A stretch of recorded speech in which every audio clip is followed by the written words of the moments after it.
Today I'm going to show you how to make a dart with no knot. This is what it looks like. Let me show you how.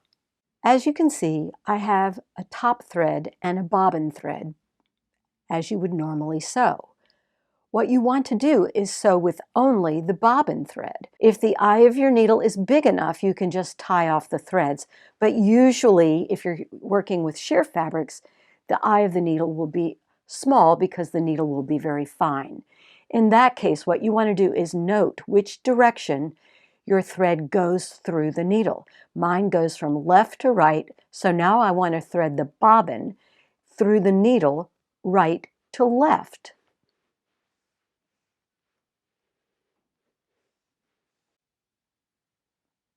There it is. Tie your two threads together, and I would tie them twice to make sure they don't fall apart. Give them a little tug and pull the upper thread up through the machine.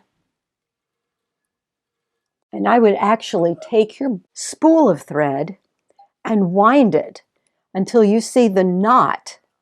Here's the knot. So I'm going to wind about 20 inches. I'm only sewing one dart. Take your fabric, and let's say the dart is 1 inch wide at the bottom and comes to there. I am going to start at the tip of the dart. Normally you would start at the base of the dart and work up, but this time I'm starting at the tip. Embed your needle at the very edge of that fabric and sew your dart. You can mark it with disappearing ink or chalk if it helps.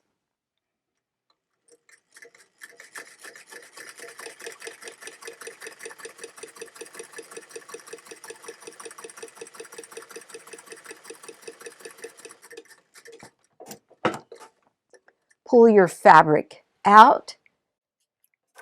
Now you have absolutely no thread to tie off.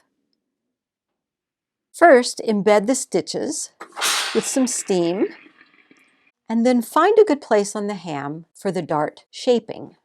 If it helps, pin the fabric down so you can work with the dart.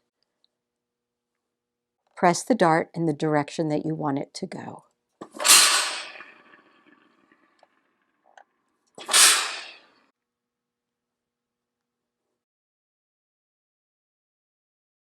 Thanks for joining me, and see you next time.